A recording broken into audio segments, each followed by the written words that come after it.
Good morning. You're watching World News and I'm your host, Klaudia Czerwińska.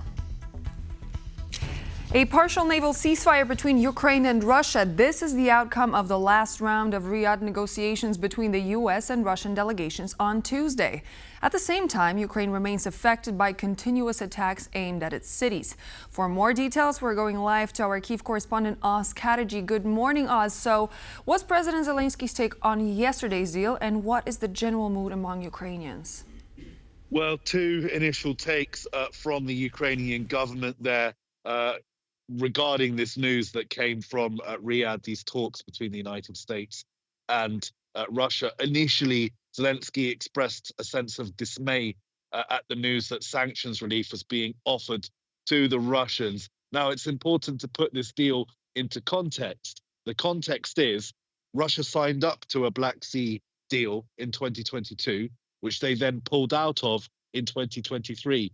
Over the course of the last 2 and a bit years, the Ukrainians managed to push the Russian Black Sea fleet out of Sevastopol in occupied Crimea, where they had been basing their Black Sea fleet, through the use of a campaign of naval drones, which targeted and sunk several of these Russian Black Sea fleet ships. So effectively, this deal is offering the Ukrainians the status quo that they fought for already. You know, the situation in the Black Sea is as it is because of the Ukrainian campaign against the Black Sea fleet. So in exchange for nothing, effectively, because the Ukrainians already have freedom of navigation for their vessels in the Black Sea, the Russians are being offered a form of sanctions relief with regards to agricultural exports, fertilizer exports, and potentially even going as far as banking access for those exports. So the Ukrainians expressed a sense of dismay at hearing that news.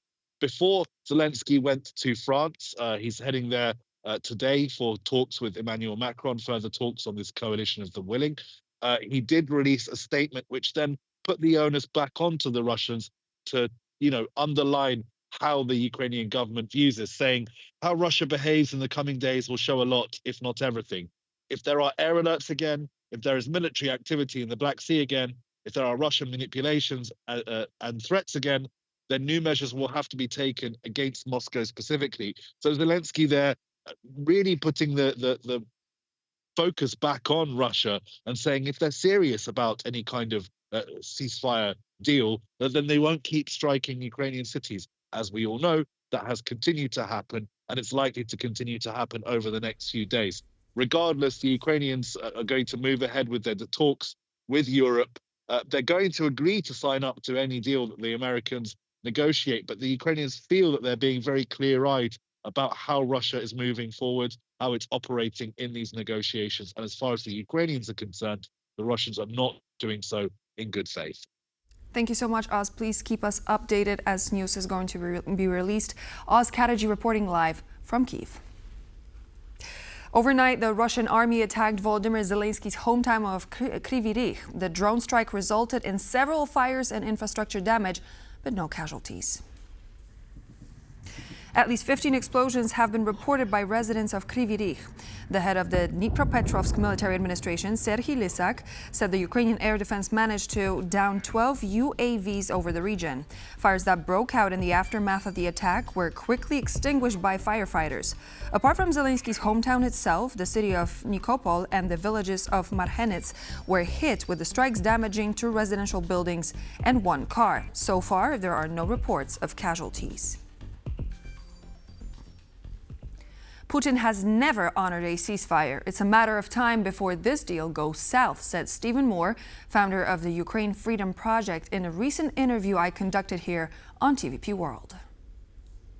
There's already a ceasefire on the Black Sea because the Russians can't use the Black Sea because the Ukrainians have sunk 40% of the Russian Black Sea fleet.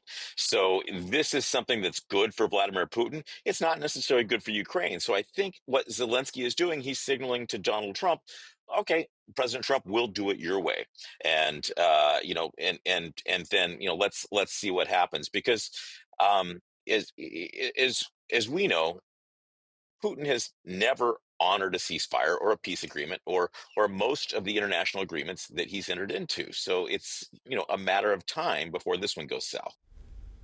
The government in Warsaw has adopted a document outlining Polish foreign policy priorities. Details of the plan will be presented by the Polish foreign minister at an upcoming annual parliamentary address.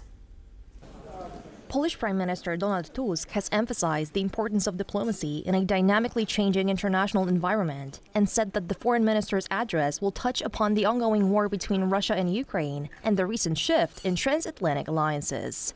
The priorities of Warsaw's foreign policy will be unveiled during Polish Foreign Minister Radosław Sikorski's address to the Polish Parliament in April.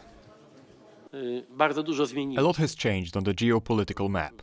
The policy of the European Union has also changed a lot. This is quite a challenge, also for our diplomatic service. It's been a while since the last time I've believed so strongly that foreign policy, diplomacy, and the skills of people involved in charting our foreign policy are once again playing a key role.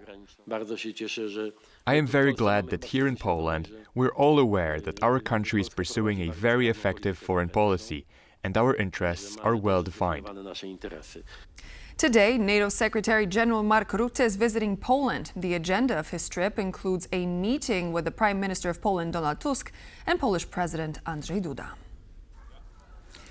In a matter of minutes, Rutte will be hosted by Donald Tusk at the office of the Prime Minister. Following their talks, the two officials will hold a joint press conference at noon. The key point of their discussions will be the current security situation in Europe, threats coming from Russia, and NATO's role as a security guarantor. Tusk and Rutte will also discuss the ongoing negotiations looking to end the war in Ukraine and the coming NATO summit in The Hague. Later, Rutte will sit down with Polish President Andrzej Duda.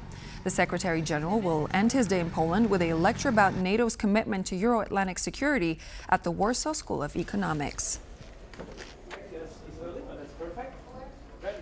We will be bringing you the latest from the meeting of Mark Rutte with Donald Tusk during a dedicated press briefing set to take place at noon, so stay tuned. The Dutch government is calling on its people to join the army as they aim to more than double its troop numbers from 70,000 to 200,000. Military service in the country remains voluntary, but experts say it may become mandatory if there are not enough volunteers.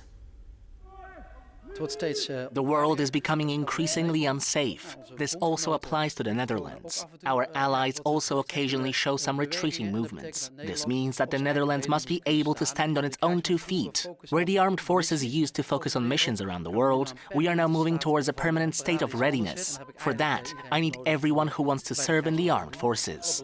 What I find most important at the moment is that young people seriously consider what the choices are, but also that the kitchen table conversation with their parents will take place. I often notice that young people are keen, but that the parents think slightly differently about it.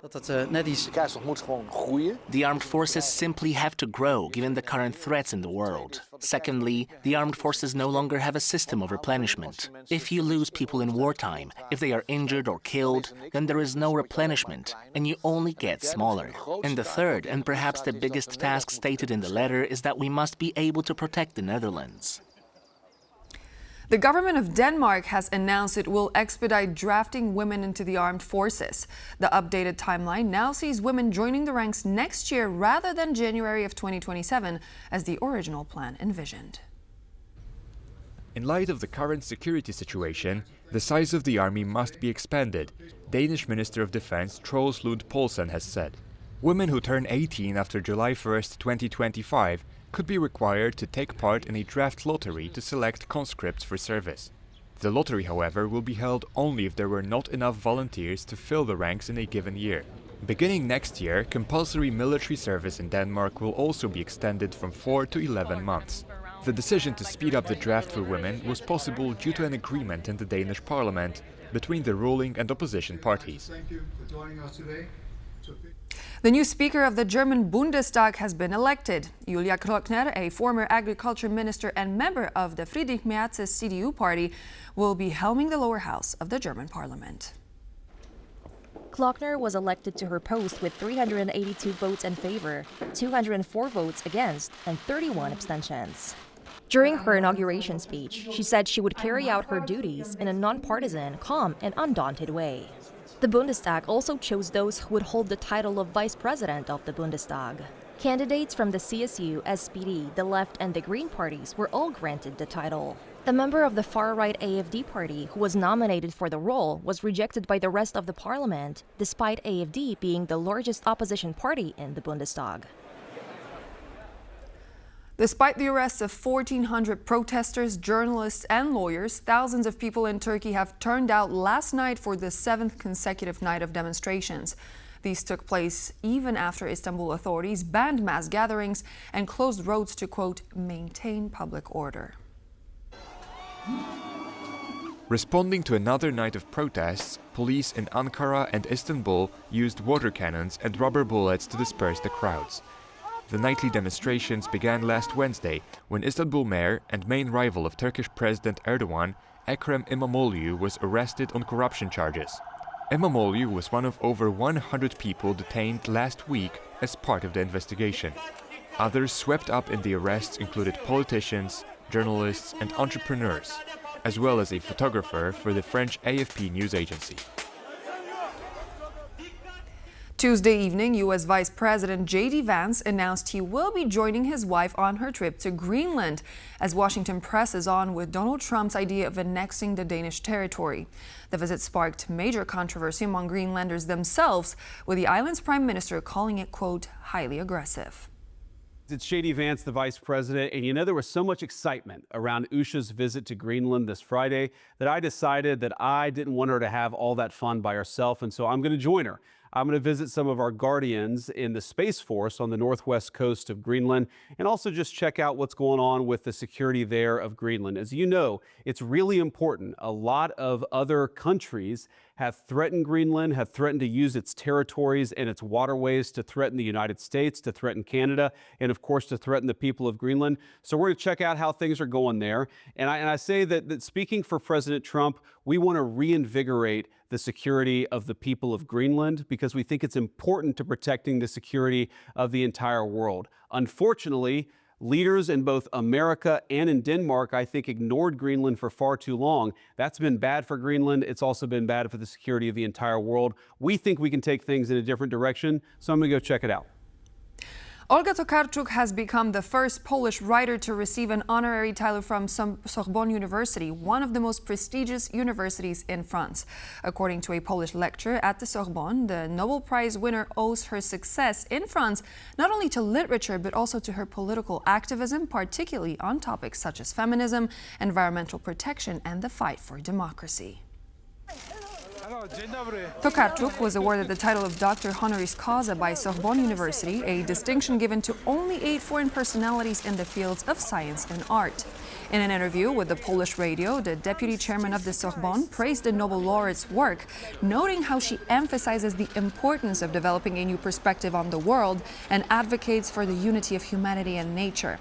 He also highlighted her methodical approach to creation, which mirrors the research-driven approach of a university. And so this news marks the end of our service. Thank you so much for joining, and we do hope to see you here in just a moment as we're back with more news and features.